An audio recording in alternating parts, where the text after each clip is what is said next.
지금 말씀드린 화학회사들이 전부 2차전지 업종에 투자를 하고 있고 최근에 진출하고 있습니다. 정부에서 발표했죠. 한국의 배터리 3사가 수주액이 1000조, 그 양극재 소재 관련한 기업들이 한 발 더 발돋움하고 성장하기 위해서는 탈중국화를 해야 되는 과제가 있고요. 네. 포스코는 원자재 개발 발굴 관련해서 굉장히 발빠른 행보를 보여주고 있다.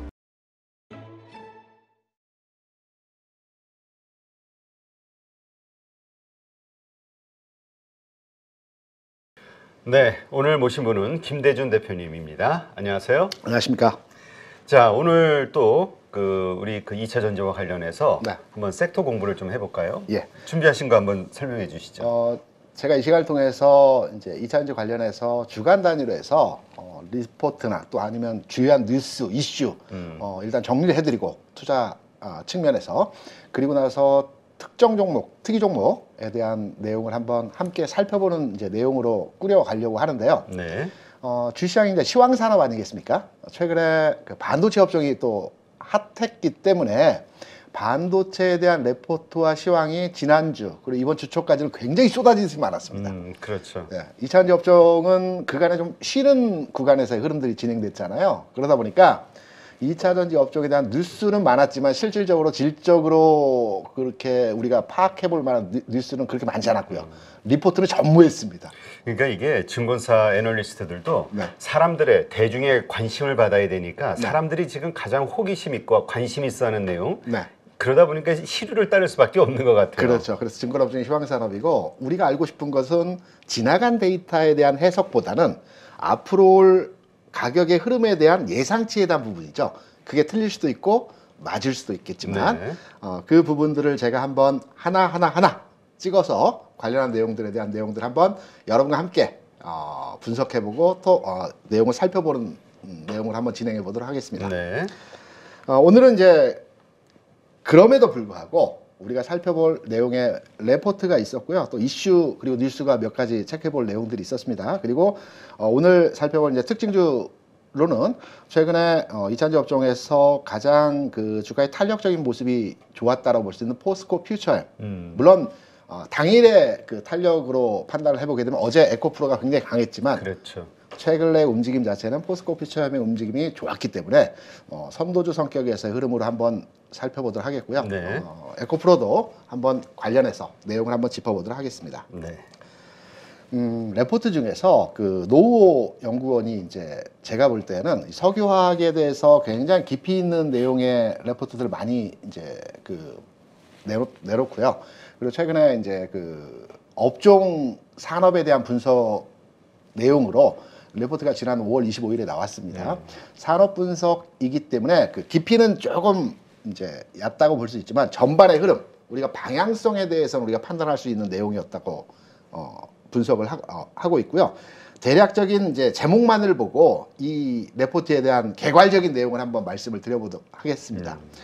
노후연구원이 그 제목을 관성과 가속이라는 내용으로 제목을 딱 타이핑했더라고요. 네.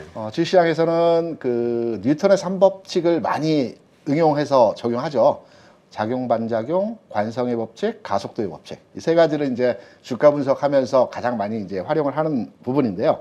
이 관성과 가속에 대한 내용을 이제 짧게 말씀드리면 석유, 화학 업종은 관성에 의해서 최근에 움직임 자체가 최근에 이제 단기 반등을 주긴 했지만 흐름 자체가 기간의 흐름에서 이제 횡보응 흐름에서의 모습이 진행되고 있다는 측면에서 내용이고요. 네. 2차전지 업종은 그간의 흐름에서 가속도의 탄력이 여전히 유효하다는 측면으로의 내용으로 산업 분석을 이제 자료를 냈습니다. 이 내용은 단기 시세에서의 흐름이 아니고요. 올 하반기 전망치에 대한 내용이고요. 5월 25일에 관련한 내용의 레포트가 나왔기 때문에 시기적으로 보면 딱 저점에 레포트 분석을 통한 내용이 나왔다고 볼 수가 있겠죠. 네. 여기서 우리가 또 하나 이제 짚고 넘어갈 부분은 우리 화학 업종 이제 많이 그 거론을 하지 않습니까? 그렇죠. 그런데 저는 화학 업종에 대해서 오래된 한물간 업종이다라고 판단하기보다는 우리나라의 화학회사뿐만 아니라 전 세계 화학회사의 운용 형태를 보게 되면 첨단 산업과 바이오 산업의 총체 집합입니다. 우리나라에서 대표적인 화학 회사라고 한다면 LG화학이겠죠. 그렇죠. 과거에는 화학 회사 하면 섬유정도 만들고, 그다음에 그 원유에서 뭐 고무나 뭐 기타 등등 추출해서 뭐 플라스틱 정도 만드는 회사로 알고 있지만, 이 화학 회사가 기초 산업, 첨단 산업 그리고 바이오에서는 최첨단 기업들입니다. LG화학이 이제 세계적으로 대략 한 7위 정도 메이킹하고 있습니다. 단연 1위는 독일의 바스프고요. 2위는 중국의 시노팩이고요. 3위는 미국의 다우입니다. 그리고 4위는 영국의 이노식스 뭐 이 정도 될 겁니다. 그리고 5위는 사우디의 바실, 6위는 대만 그 회사고요. 7위가 이제 그 LG화학인데요. 지금 말씀드린 화학 회사들이 전부 2차전지 업종에 투자를 하고 있고 최근에 진출하고 있습니다. 네. 이 회사들의 형태와 상황을 보게 되면 독일의 바스프는 월등한 이제 그 1위고요. 나머지 2위부터 7위, 8위는 일본 업체가 있습니다. 이 10위권 내에 있는 회사들은 다 고만한 형태의 규모를 가지고 있거든요. 이 중에서 LG화학이 이 화학 업종 내에서 선도적으로 배터리 업에 대한 그 가장 빠른 이제 그 발전 상황을 보여주고 있죠. 이 부분에 대한 해석은 뭐 여러 가지 얘기들이 있지만 저는 두 가지 관점이라고 생각을 합니다. 그게 뭐냐면 첫 번째는 우리나라는 이제 그룹사 형태로 기업들이 이제 형성돼 있지 않습니까? 네. 그러다 보니까 그 수직적 관계에 있어서 사업을 추진할 때 지주사가 그 제가 조금 이따 종목을 말씀드릴 때 이 부분도 한 번 더 거론드리겠지만 수직 체계화가 돼 있어 가지고 어떤 비즈니스 모델에 대해서 빠른 의사결정을 통한 사업이 진행된다는 부분입니다. 굉장히 빠르게 진행되죠. 말씀드렸던 앞에 글로벌 화학사 같은 경우는 이러한 수직 체계화가 되어 있지 않은 단일 규모의 그 화학 회사들이기 때문에 현재 그 배터리업에 진출하고 있긴 하지만 그 속도가 LG화학에 비해서 다소 뒤처진 형태에서의 진행이라고 볼 수가 있겠고요.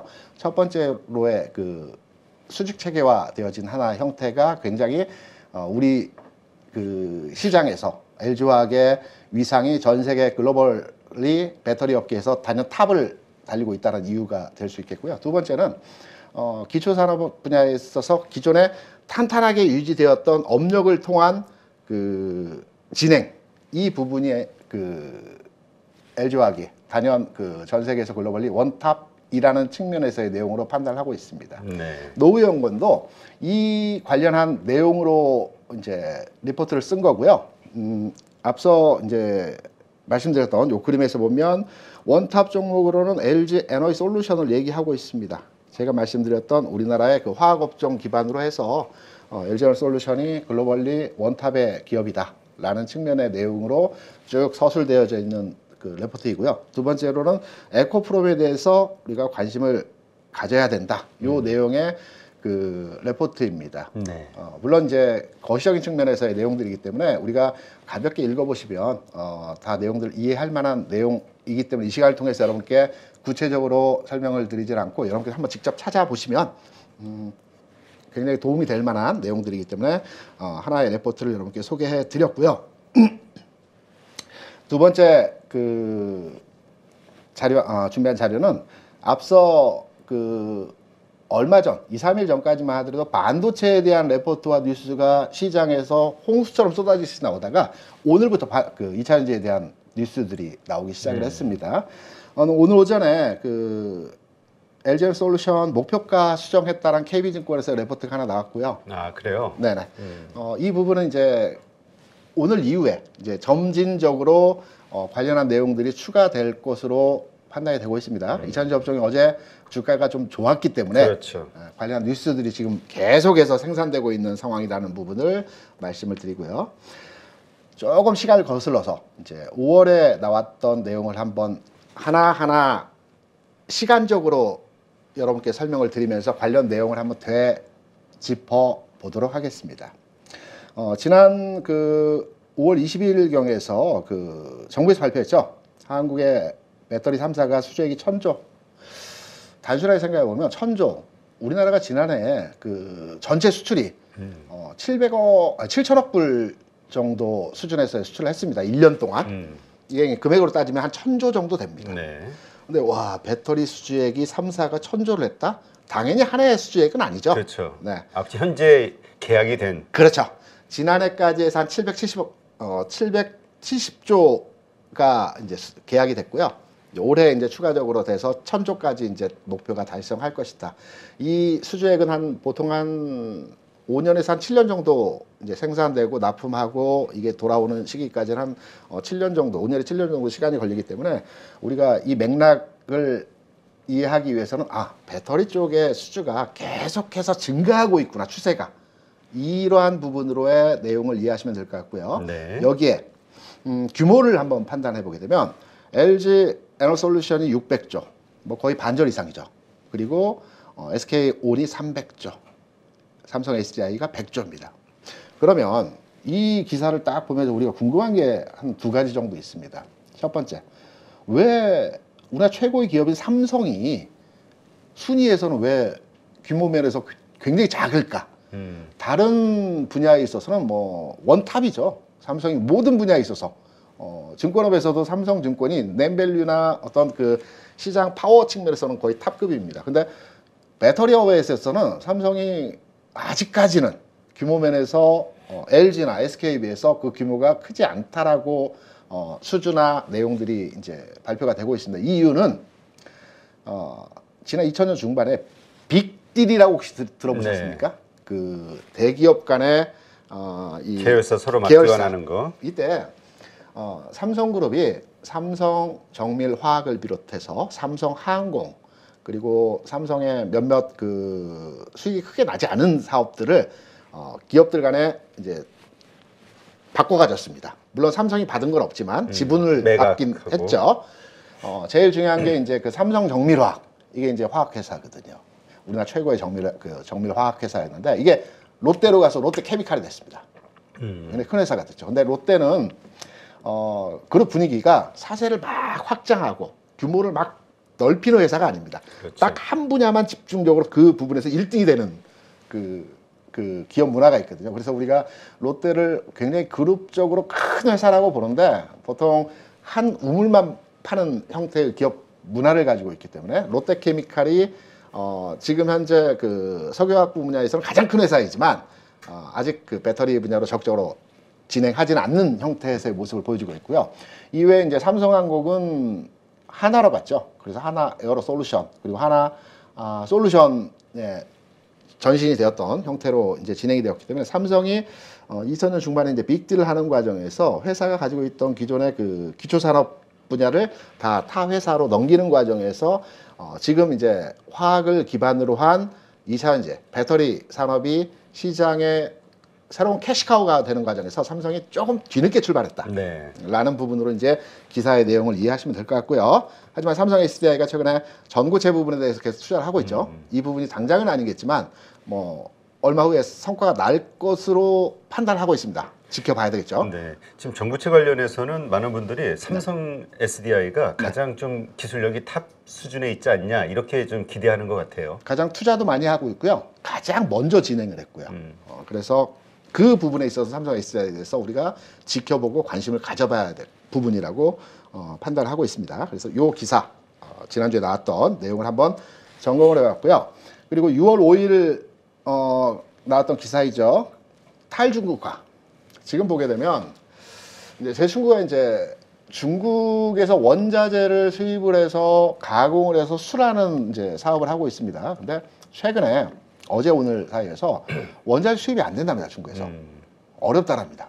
그 간에 수출했던 형태에서 중국에서 계속 그 클레임을 걸면서 여러 이유로 수출 안 해줘서 난감하다라고 하는데 마찬가지입니다. 우리 지금 이차전지나 그 양극재 소재 관련한 기업들이 한 발 더 발돋움하고 성장하기 위해서는 탈중국화를 해야 되는 과제가 있고요. 네. 이 부분에 대한 내용들이 6월 5일 기사에 이제 여러 가지 내용들이 나왔습니다. 한번 요 내용 한번 짚어보면 가장 핵심은 미국의 IRA 법안입니다. IRA 법안에 보면 그 배터리 완성체에 대해서 북미에서 생산을 하거나 또는 소재 부분에 들어간 원재료에 대해서 FTA 협약된 국가로부터 수입을 하거나 또는 해당 국가에서 가공을 하거나 50% 이상씩 이때 보조금을 주겠다라는 거죠.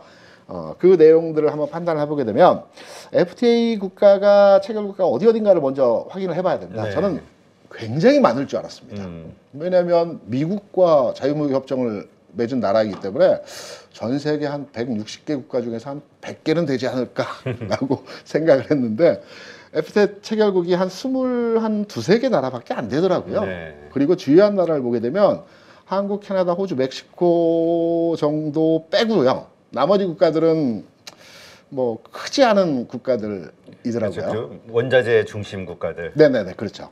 그리고 우리가 이제 주요 원자재라고 볼 수 있는 리튬, 니켈, 코발트, 흑연을 보게 되면 호주, 칠레에서 리튬은 이제 주로 생산이 많이 되고 있고요. 그다음에 니켈은 인도네시아, 코발트는 콩고고요. 흑연은 뭐 여러 나라에 생산되고 있지만 그래도 그 중에서 중국이 가장 많은 생산량을 보여주고 있습니다. 그래서 우리가 탈중국화 계속 얘기하는데 이 탈중국화에 대한 부분을 어떻게 진행할 것인가, 그리고 현재 진행 상황이 어떠한지를 6월 5일이니까 어제 그제 이제 기사가 나왔고 이 네. 기사는 우리가 눈여겨 봐야 될 내용이기 때문에 한번 여러분께 체크를 해드리는 내용입니다. 포스코 첫 번째로 포스코에 대한 내용들을 보겠는데요. 포스코가 이제 앞으로 25년 동안 75만 톤에 대해서 그 탄자니아로부터 공급을 받겠다라는 계약을 체결했습니다. 네. 지난해 그 국내에 사용된 이 부분은 흑연입니다. 흑연을 말씀드리는 거고요. 그 국내에 사용된 양이 5만 톤 정도이고요. 중국에서 전량 수입을 했습니다. 네. 그래서 탈중국화의 첫 번째로 포스코가 지금 진행하고 있다라는 내용으로 그 기사를 이해하시면 될 것 같고요. 특히 이 탄자니아 같은 경우에 이 흑연 광산에 그 호주의 블랙록 마이닝이 이 광산을 보유하고 있는데요. 이 호주 회사의 지분을 한 13% 정도 포스코 가지고 있습니다. 관계회사 형태 광산을 가지고 있다고 볼 수 네. 있죠. 안정적인. 특히 포스코 같은 경우는 흑연뿐만 아니고 많은 원자재에 대해서 지금 현재 시장 개척을 하고 있는 그 원자재 개척 회사라고 우리가 생각을 해도 될 정도로 굉장히 발빠르게 진행되고 그렇죠. 있죠. 뭐 인도네시아에서도 얼마 전에 또 발표했었고. 네, 맞습니다. 그런 내용들이 계속해서 포스코 홀딩스 중심에서 관련 내용들이 기사화될 거마다 제가 여러분께 이제 설명을 드릴 건데 포스코는 원자재 개발 발굴 관련해서 굉장히 발빠른 행보를 보여주고 있다. 이런 부분으로 한번 체크 이해하시면 될 것 같고요. 두 번째는 이제 포스코 홀딩스 마찬가지 포스코인데요. 2030년까지 연간 30만 톤의 리튬을 자체 생산하겠다. 이 부분을 한번 조금 이제 깊이 있게 들여다보면 얼마 전에 한 달, 두 달 전에 기사가 몇 가지 있었죠. 포스코에서 광양에 4조 원을 투자하겠다. 왜 포스코가 광양에 뜬금없이 4조 원을 투자하지? 왜? 광양에는 기본적으로 포스코 생산 시설이 있는데 여기에 추가적으로 4조 원에 대한 금액 뭐 크진 않다라고 볼 수 있겠지만 4조 원 가까운 투자 금액을 광양에 투자하겠다라는 건 다른 여러 가지 이유가 있다라는 측면으로 해석이 가능하죠. 이 부분은 광양의 이제 소재 설비 공장에 이제 투자를 하는 목적이고요. 네.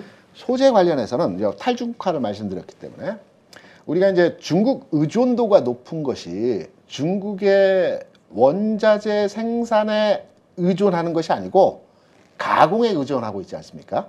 네. 가공이라면 뭐 리튬이든 뭐 여러 가지 원자재에 대해서 환경 오염이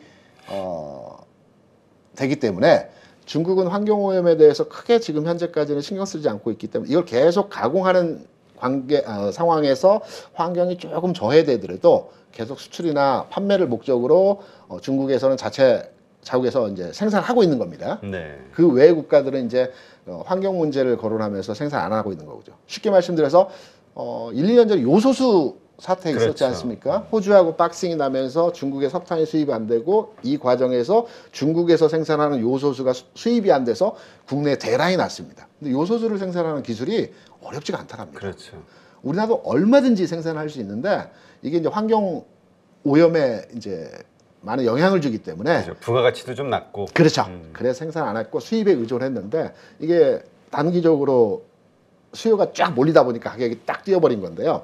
이 탈중국화의 기본은 중국에서 가공하는 이 핵심 원자재에 대해서 여러 가지 다각도의 방법으로 해서 탈중국화를 하자는 겁니다. 그래서 포스코의 광양 부분을 제가 이제 들여다보게 되면 광양이 어디에 위치해 있냐면 여러분 잘 아시겠지만 여수, 순천, 광양 그렇죠. 요 남해안 쪽에 위치해 있죠. 바닷가를 끼고 실질적으로 이제 우리 판단을 할 때 제철 공업 분야도 일정 부분 그 오염이라고 하기에는 좀 그렇지만 탄소 배출이나 그 물을 사용하는 데 있어서 여러 가지 그 물질들이 이제 생산될 수밖에 없는 상황입니다. 네. 그 과정에서 광양에서 소재에 대한 가공 부분을 이제 그 포스코가 주력적으로 자체 생산 가공하겠다라는 어떤 플랜을 가지고 있다라는 측면으로 이해했고요.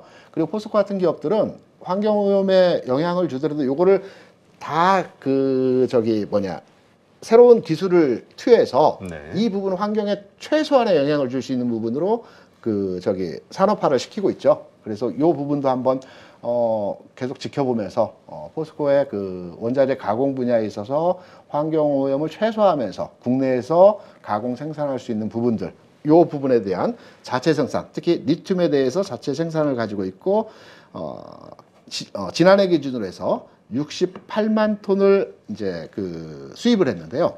2030년까지 연간 자체적으로 30만 톤을 생산하겠다라는 네. 플랜을 발표했습니다. 이 부분은 이제 국내 가공하겠다라는 얘기거든요.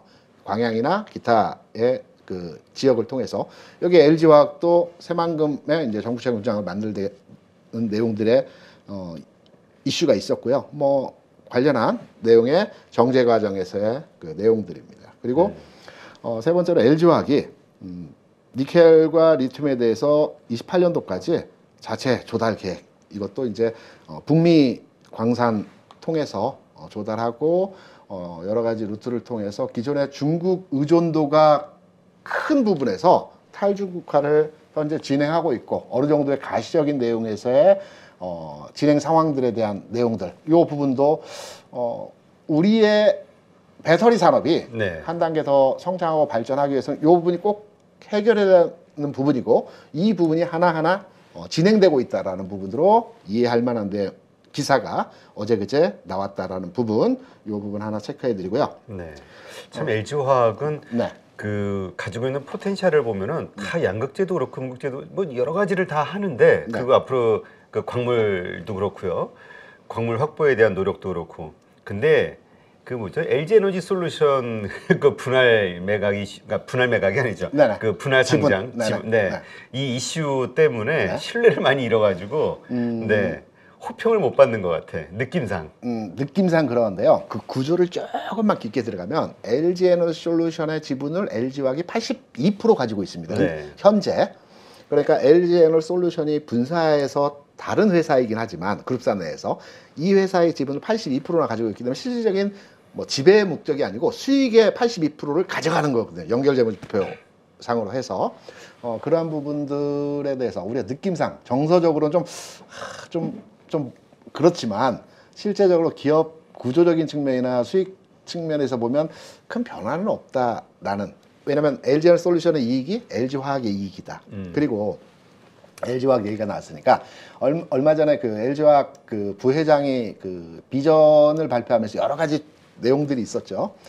물론 이제 전사적으로 양극재와 2차전지 소재 산업에 대해서 주력해서 강화하겠다는 게 기본적인 플랜이고요. 네. 저는 여기서 하나 딱 그 눈여겨봤던 게 뭐냐면 LG화학도 그렇고 SK그룹도 그렇고요. 이 화학을 기반으로 한 회사들이 첨단 소재 산업하고 바이오 산업에 특화돼 있거든요. 기본적으로. 그래서 SK는 SK케미칼이 있고요. LG화학은 이 바이오 측면에서 시장 영향력이 현재까지는 아주 작습니다. 지난해 LG화학의 매출 구조 측면에서 판단해 볼 때도 2천억 정도 규모입니다. 바이오. 그래서 LG화학 부회장이 이 비전 발표에서 향후 10년 내에 2천억 규모의 바이오 산업을 2조 원까지 확대 성장시키겠다라는 내용이 있었습니다. 이 부분 LG화학에서 기본적으로 지금 현재 추진되고 있는 사업에 대해서도 계속 푸시를 하겠지만 바이오 쪽으로 좀 힘을 실겠다라는 내용도 한번 우리가 눈여겨볼 만한 내용이었다라는 점, 이 부분도 한번 체크해 보고요. 지금 이 나오는 기업 분석 표에 보면은 네. 맞습니다. 말씀하신 대로 석유화학 사업 부분이 이제 40.8%, 네. LG에너지 솔루션의 매출 비중이 49.3%, 네. 첨단 소재 사업 부분이 6.6%, 네. 생명과학 사업 부분이 이제 1.6%. 예. 이 1.6%에 대한 부분, 그다음에 사실 또 우리가 기대하는 게 이 첨단 소재 사업 부분이죠. 그렇죠. 그래서 많은 분들은 또 그런 얘기해요. LG에너지 솔루션에 대한 지분 80% 이상을 가지고 있는 네. 거기에서 일부 블록딜로 네. 매각을 해서 생기는 자금 가지고 신소재 사업이라든가 첨단 네. 아니면 이런 생명공학 사업에 들어갈 수 있는 종잣돈으로 쓴다면 엄청난 호재 아니겠느냐. 근데 뭐 그런 일이 있어야지. 그 얘기 나오고 있습니다. 근데 시장에서는 그 부분을 호재보다는 좀 부정적으로 시장에서 LG에너지 솔루션 입장에서는 부정적이죠. 그렇죠, 그렇죠. 주식이 유통 주식이 늘어나니까. 예. 그래서 시장에서는 지금 왔다 갔다 하는데 저는 기본적으로 80% 이상의 지분을 가지고 있는 좀 과도합니다. 일부 정리해서 신사업이나 새로운 우리가 그 비즈니스를 하는 데 있어서 자금력으로 활용하는 게 굉장히 효율적이라고 보고 있거든요.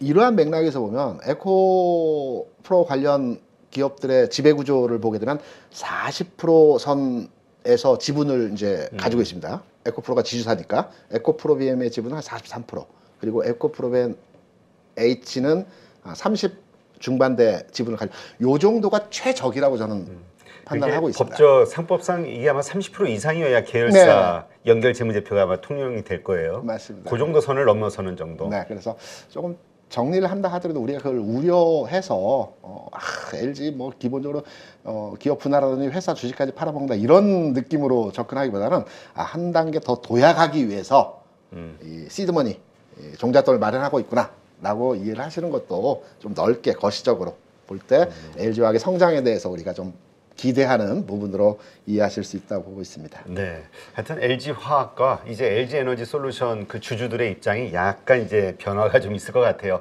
어떤 액션들에 대해서. 그렇죠. 네. 네, 알겠습니다.